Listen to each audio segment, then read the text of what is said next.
Today conclave में प्रधानमंत्री नरेंद्र मोदी का संबोधन, पिछले 10 साल में अपनी सरकार की गिनाई उपलब्धियां। इंडिया टुडे कॉन्क्लेव में पीएम मोदी ने कहा, मैं हेडलाइन के लिए नहीं, डेडलाइन के लिए काम करता हूं। प्रधानमंत्री मोदी ने अगले 5 साल में विकास का बताया अपना एजेंडा, कहा सपनों से आगे संकल्प लेकर चलता हूं, आने वाले सालों में समर्थ सशक्त भारत की गारंटी। मंच से पीएम मोदी ने किया वादा, मैं इंडिया टुडे कॉन्क्लेव में फिर आऊंगा, बोले जल्द दुनिया की तीसरी सबसे बड़ी अर्थव्यवस्था बनेगा भारत। विपक्ष पर प्रधानमंत्री नरेंद्र मोदी का निशाना, कहा कुछ लोग दिन रात देते हैं मुझे गाली, देश उन्हें बोल रहा है सो सॉरी। आज आंध्र प्रदेश के दौरे पर जाएंगे प्रधानमंत्री नरेंद्र मोदी। पलनाडु जिले में एनडीए की चुनावी बैठक में शामिल होंगे पीएम मोदी। गुंटूर में टीडीपी, बीजेपी और जनसेना की साझा रैली को संबोधित करेंगे प्राइम मिनिस्टर। एनडीए में टीडीपी के शामिल होने के बाद पहली जनसभा। TDP supremo N Chandrababu Naidu और जेएसपी प्रमुख पवन कल्याण भी बैठक में भाग लेंगे। 2024 के चुनाव के लिए आंध्र प्रदेश में पहली एनडीए चुनावी बैठक होगी।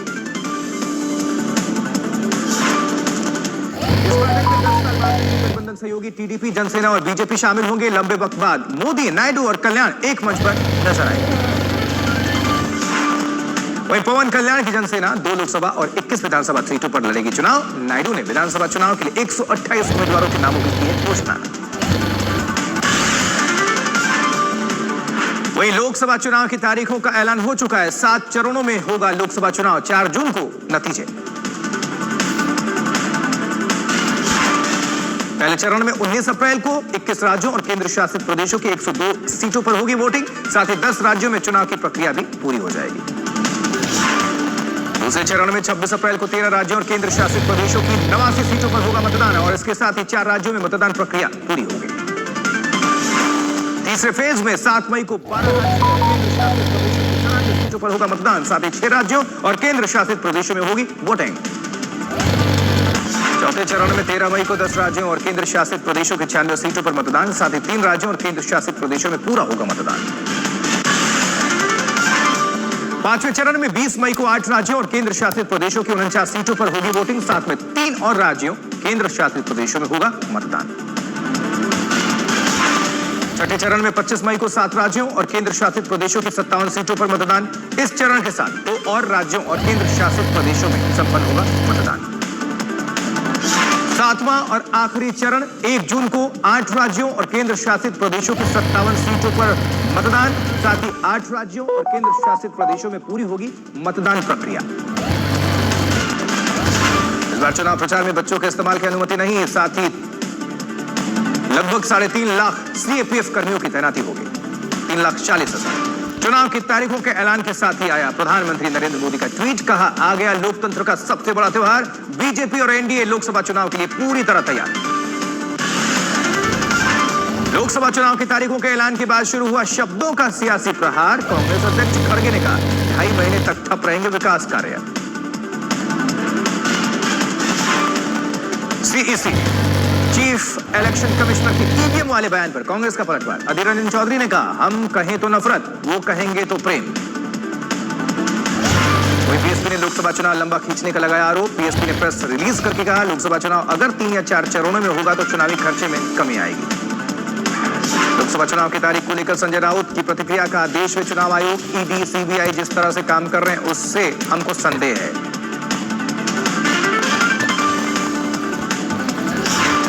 उधर केंद्रीय मंत्री स्मृति ईरानी ने राहुल गांधी पर साधा निशाना, कहा कि कोविड की विषम समय में भी उनको अमेठी की जनता की याद नहीं आई। अमेठी की जनता नामदार और कामदार में फर्क जानती है। लोकसभा चुनाव के लिए समाजवादी पार्टी ने जारी की 5वीं सूची। आजमगढ़ से धर्मेंद्र यादव समेत 6 नाम घोषित किए गए। वहीं दिल्ली की राहुल एवेन्यू कोर्ट ने बीआरएस नेता के कविता को 23 मार्च तक ईडी की हिरासत में भेजा। शराब नीति घोटाले को लेकर हैदराबाद में गिरफ्तारी हुई थी के कविता। कोलकाता में सीबीआई ने शाहजहां शेख के 2 भाई आलमगीर और महफूजा को गिरफ्तार किया है। संदेश खाली मामले में अब तक 13 लोग गिरफ्तार हो चुके हैं। मुंबई के दादर में खत्म हुई राहुल गांधी की भारत जोड़ो न्याय यात्रा। आखिरी दिन राहुल गांधी के साथ कई नेता नजर आए। मनी लॉन्ड्रिंग के आरोपी दिल्ली के पूर्व मंत्री सत्येंद्र जैन की नियमित जमानत सुनवाई। सुप्रीम कोर्ट 18 मार्च को सुनाएगा इस पर फैसला। लोकसभा चुनाव की तारीखों के ऐलान पर बोले गिरिराज सिंह, कहा नहीं है बीजेपी के लिए कोई चैलेंज, इस बार करेंगे 400 पार। नांदेड़ से बीजेपी ने प्रताप पाटिल को बनाया उम्मीदवार, कार्यकर्ताओं ने शक्ति प्रदर्शन करके रैली का किया आयोजन। इंदौर में दिग्विजय सिंह ने बीजेपी पर बोला हमला, कहा ईडी, आईटी, सीबीआई जैसे बीजेपी के पास हथियार, लोगों को डराकर दूसरी पार्टी के नेताओं को बीजेपी अपनी पार्टी में कर रही शामिल। गढ़वाल से कांग्रेस उम्मीदवार गणेश गोदियाल ने बीजेपी पर साधा निशाना, कहा बीजेपी सरकार में बेरोजगारी की महामारी। एसपी सांसद एसटी हसन की चुनाव आयोग से गुजारिश, कहा इस बार चुनाव हो निष्पक्ष, बीजेपी केवल बोलती है, जनता देगी जवाब। लोकसभा चुनाव की तारीखों का ऐलान होते ही लखनऊ में सीआरपीएफ और पुलिस जवानों ने शुरू किया फ्लैग मार्च। भारत और अमेरिका के बीच द्विपक्षीय रिश्तों को लेकर नई पहल, गुरु सोले के नेतृत्व में डेलीगेशन ने पीयूष गोयल, धर्मेंद्र प्रधान से की मुलाकात। इंडस रिसर्च फाउंडेशन और वर्ल्ड ट्रेड सेंटर ने की भारतीय ट्रेड मिशन की शुरुआत। दिल्ली के जंतर मंतर में संदेश खाली की महिलाओं ने किया धरना प्रदर्शन, हाथ में पोस्टर्स लिए नजर आई कई महिलाएं। उधर धनबाद में बालू घोटाला करने के आरोप में पुंज सिंह के ठिकानों पर ईडी रेड। बालू घोटाला मामले में अब तक कई लोगों की हो चुकी गिरफ्तारी। सूरत में रिफाइनरी की पाइपलाइन में पंचर गिराकर ऑयल चोरी करने वालों की पुली पोल, 2 ऑयल माफिया को क्राइम ब्रांच ने किया गिरफ्तार। दिल्ली में गंदे पानी की समस्या से परेशान लोगों ने जल बोर्ड दफ्तर पर किया प्रदर्शन, कहा समस्या का समाधान नहीं निकलते तक करते रहेंगे प्रदर्शन। रामपुर में सीएम योगी ने 610 करोड़ रुपए की परियोजनाओं का शिलान्यास किया है। सीएम योगी ने मंच से किया आजम खान पर कटाक्ष। वहीं उत्तराखंड के सीएम पुष्कर सिंह धामी ने सीएम हेल्पलाइन की शिकायत पर ढिलाई बरतने वाले अधिकारियों को लगाई फटकार, अधिकारियों को तुरंत एक्शन लेने को कहा।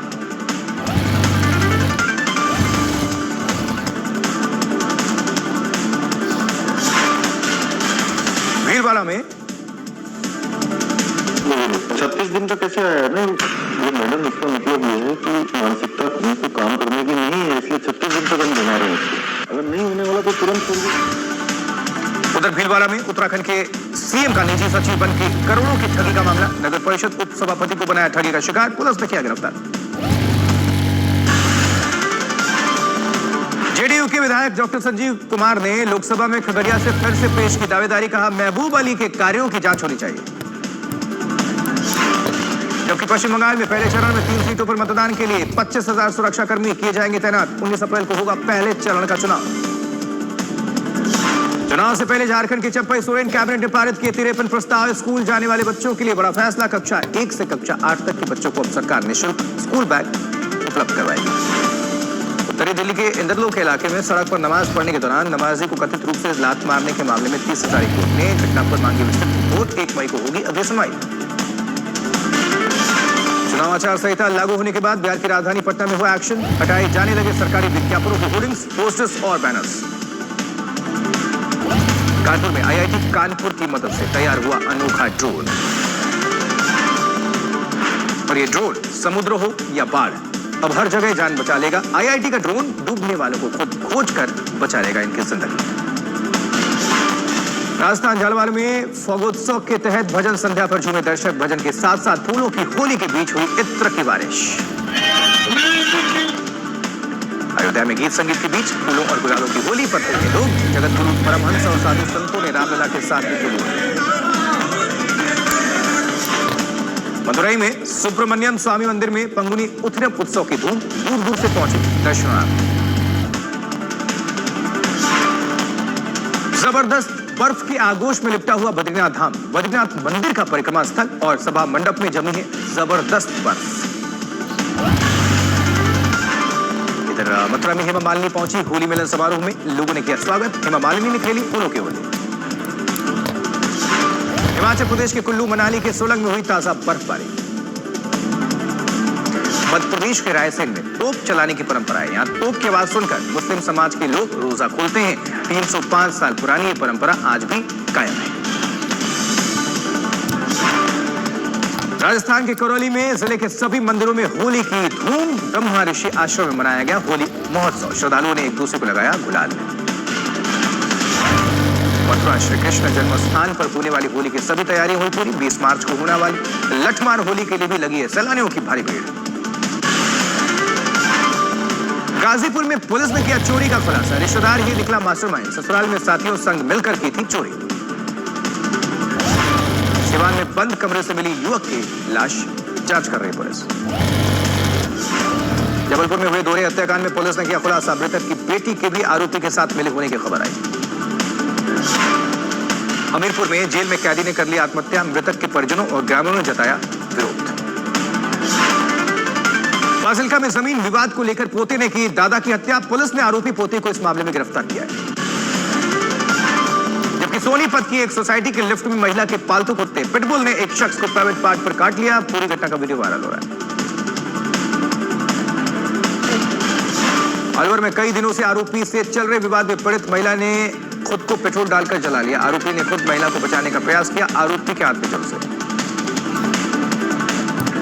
आरा में 2 बड़े बालू कारोबारियों के आवास सहित कई ठिकानों पर ईडी की टीम ने छापेमारी की। ईडी ने सभी लोगों को आय से अधिक संपत्ति के आरोप में गिरफ्तार करके भेज दिया जाए। दौसा में स्कूली बच्चों से भरी बस में पैदल जा रहे एक मासूम छात्रों को टक्कर मारी। मासूम की मौत पर लोगों ने किया बवाल।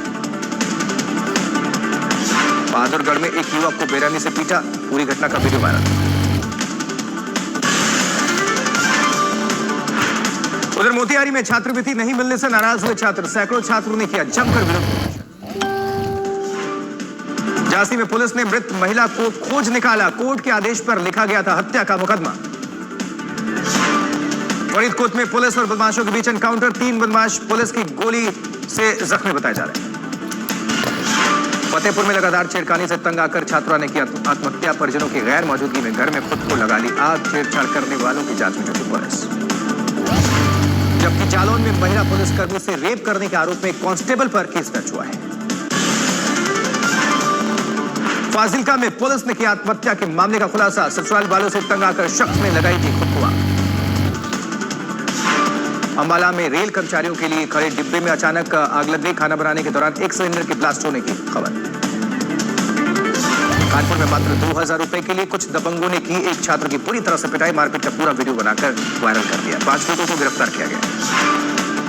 लखनऊ में सेना भर्ती प्रक्रिया में मेडिकल टेस्ट पास करने की एवज में रिश्वत लेने का मामला सामने आया। पुलिस ने 3 लोगों को इस मामले में गिरफ्तार किया है। पुरी में 2 जगह से बम विस्फोट का वीडियो सामने आया। पहले वीडियो में एक दुकान में हुआ धमाका। दूसरे वीडियो में सड़क पर बम फेंकते नजर आया एक शख्स। जबकि जमशेदपुर में भारी मात्रा में ब्राउन शुगर की खरीद बिक्री का पुलिस ने किया खुलासा। जेल भेजे गए सभी तस्कर। गोपालगंज बिहार में शराब के नशे में धुत नजर आया एक अधिकारी। डांस का वीडियो वायरल हो रहा है। पुलिस ने किया है केस दर्ज। खबर जहानाबाद से। खुदाई के दौरान मिली भगवान की मूर्ति को लेकर हुआ बवाल। ग्रामीण ने सड़क किया जमकर पुलिस पर पथराव। भुवनेश्वर में प्रेम प्रसंग के चलते गई एक युवक की जान। वारदात के बाद पूरे इलाके में हड़कंप। पटना में एक युवक का शव मिलने से हत्या के मामले में खुलासा हुआ है। 6 लोगों को गिरफ्तार किया गया है। फिल्म क्रू का नया ट्रेलर रिलीज हुआ है। नए ट्रेलर में क्रू की कहानी और बेहतर ढंग से पेश की गई है। 29 मार्च को यह फिल्म रिलीज होने जा रही है।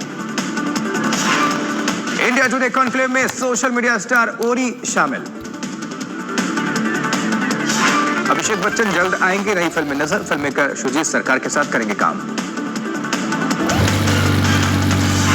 अभिनेता सिद्धार्थ मल्होत्रा की फिल्म योद्धा ने रिलीज के पहले दिन ठीक ठाक कमाई की है। माना जा रहा था कि सिद्धार्थ की फिल्म बॉक्स ऑफिस पर सफल कलेक्शन करेगी। एक दूसरे के हुए पुलकित सम्राट और कृति खरबंदा।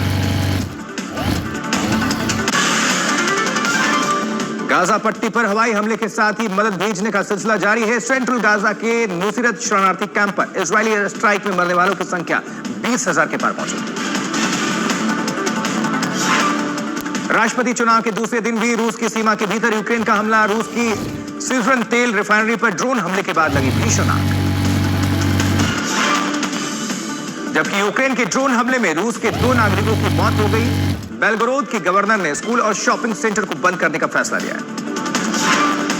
रूस के राष्ट्रपति पद के उम्मीदवार लीओनिद स्लस्की ने वोट डाला। रूस की एलडीपीआर पार्टी के नेता को राजनीतिक सर्वे में 4% वोट मिलने का अनुमान। रूस में राष्ट्रपति चुनाव में दूसरे दिन मतदान जारी। यूक्रेन युद्ध में मारे गए रूसी जनरल रोमन कुतुजोव के नाम पर रखा व्लादिमीर में एक मतदान केंद्र का नाम। बाल्कन देश क्रोएशिया के राष्ट्रपति जोरान मिलानोविक संसदीय चुनाव में पीएम की उम्मीदवारी का ऐलान किया है। जबकि नॉर्थ कोरिया के नेता किम जोंग उन और उनकी बेटी किम जू ए ने प्योंगयांग में कांगडोंग जनरल ग्रीन हाउस फार्म का उद्घाटन किया। नॉर्थ कोरिया ने दुनिया का सबसे बड़ा सब्जी फार्म बनाने का दावा किया है।